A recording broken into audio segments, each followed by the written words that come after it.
Evmux makes monitoring your live streams or recording in real time as easy as possible. No more do you need to go ahead and live stream to YouTube or Facebook or to a private group or to any other destination and experience that latency that happens, not allowing you to be able to make the proper adjustments in real time, meaning that your audio's out, your output's not going. You're gonna have to wait 5 to 6, 7, sometimes even 10 seconds before you can notice what's happening in real time. So inside of Evmux today, I'm gonna show you how you can go ahead and access real-time monitoring, which is a feature inside of Evmux. That way you're able to see in real time what's happening for you to be able to make that adjustment. So let's go ahead and dive right into my Evmux account so I can show you just how convenient this feature really is. Once you're inside your Evmux studio, the very first thing you want to do is you want to make sure that you're live or recording. So I'm going to go ahead and quickly start a recording so you can go ahead and see how this feature is triggered. So it's only going to come available once you're live or recording. So I'm going to go ahead and transition the scene over, and now what you want to do is you want to go back to your dashboard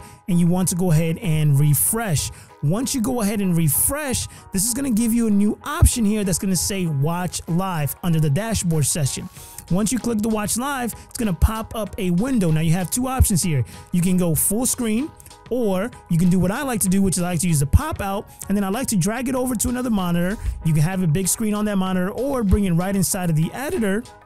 And now you're able to go ahead and monitor the audio and the visuals in real time. So let's go ahead and just put this countdown timer here. I'm going to transition it over, and you're going to see here that it's maybe about a second delay, which is a lot less than anywhere else, allowing you to quickly be able to pick up any audio issues, any video issues. And this is super, super convenient to make sure that everything that you're doing inside of your content is on point. And again, this is a convenient feature that just makes monitoring your content and producing the best quality content as best as possible. Now, if you want to go ahead and learn of other features that are inside of Evmux, I highly recommend you watch this video right here where I introduce you to the auto switch feature, which allows you to be able to go ahead and switch automatically from one video scene to the next scene without you having to click or switch any scenes yourself. It's a powerful feature that I think you're going to enjoy. So go ahead and click that video right there to go ahead and watch that, and I'll see you in the next video.